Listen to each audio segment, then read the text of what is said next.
Assalamualaikum warahmatullahi wabarakatuh.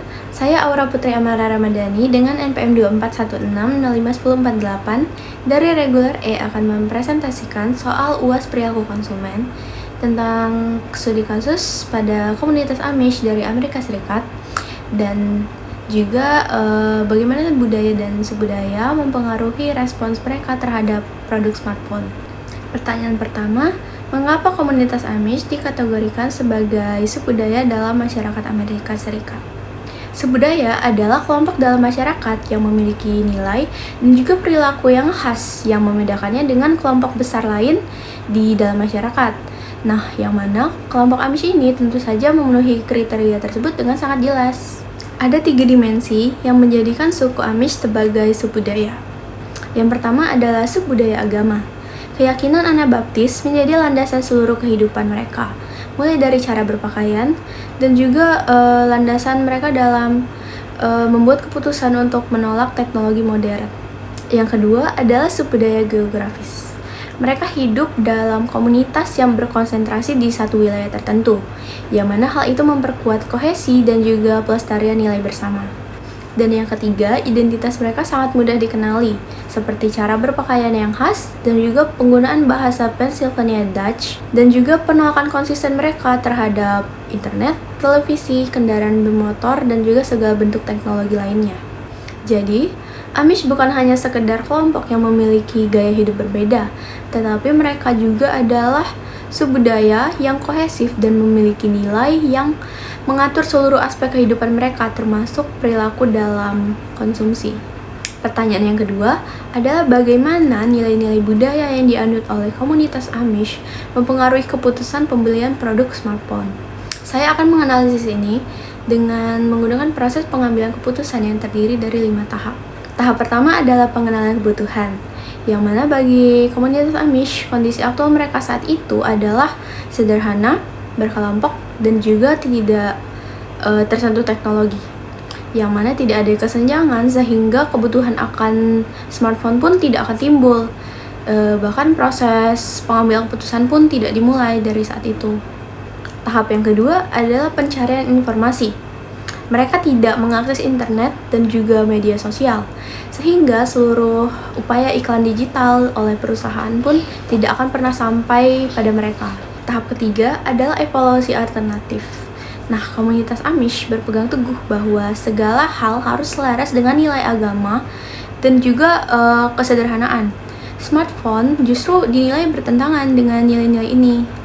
Tahap yang keempat adalah keputusan pembelian. Penolakan mereka bukan hanya keputusan individu, tetapi juga keputusan kolektif yang diperkuat oleh lingkungan komunitas dan juga pemimpin agama. Lalu tahap kelima adalah perilaku pasca pembelian. Karena keputusan pembelian tidak pernah dilakukan, maka tahap ini pun tidak akan pernah terjadi.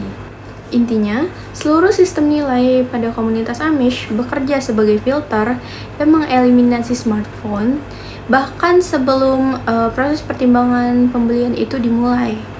Pertanyaan yang ketiga adalah jika perusahaan tetap ingin memasuki pasar komunitas Amish, strategi pemasaran apa yang lebih sesuai dengan karakteristik subudaya tersebut?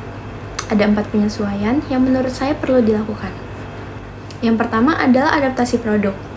Tawarkan perangkat komunikasi yang sangat sederhana dan juga tanpa internet yang keperluannya hanya untuk bisnis ataupun darurat, yang mana hal ini sejalan dengan toleransi yang dimiliki sebagian komunitas Amish terhadap alat komunikasi fungsional untuk bisnis. Yang kedua, gunakan saluran non-digital, karena iklan media sosial dan juga platform video sangat tidak relevan dengan komunitas Amish.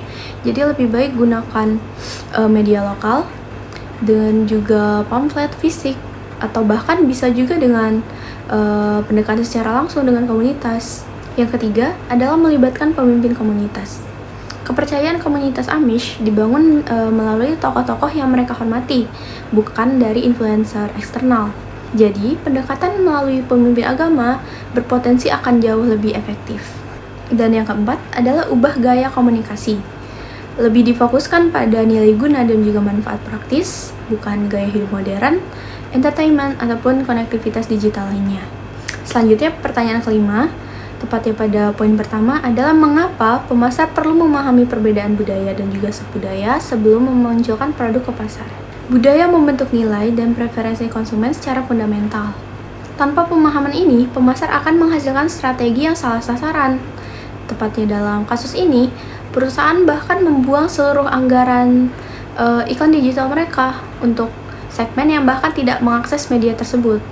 Pemahaman budaya juga memungkinkan adaptasi yang tepat, baik pada produk maupun pesannya, sehingga relevansi dengan konsumen dapat tercipta.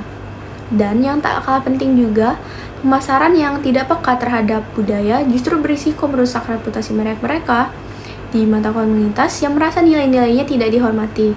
Singkatnya, pemahaman budaya bukan hanya pelengkap dalam strategi pemasaran, tetapi justru ia adalah fondasinya.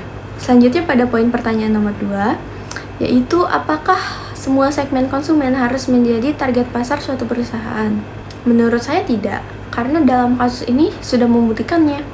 Komunitas Amish menolak smartphone bukan karena kurang informasi ataupun tidak ada daya beli, tetapi karena produk ini bertentangan dengan nilai-nilai yang mereka anut. Setiap segmen harus dievaluasi berdasarkan 3 hal.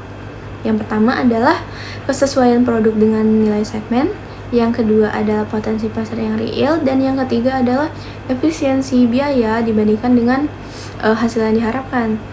Komunitas Amish tidak memenuhi ketiganya untuk produk smartphone.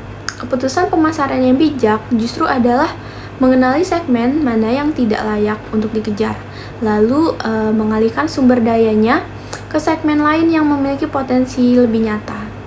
Dari analisis ini, terdapat 3 kesimpulan utama yang dapat ditarik. Yang pertama, nilai budaya suatu subbudaya bekerja sebagai penentu fundamental dalam seluruh proses pengambilan keputusan konsumen. Yang kedua, strategi pemasaran yang tidak berbasis pemahaman budaya tidak akan efektif dan bahkan dapat berpotensi merugikan perusahaan.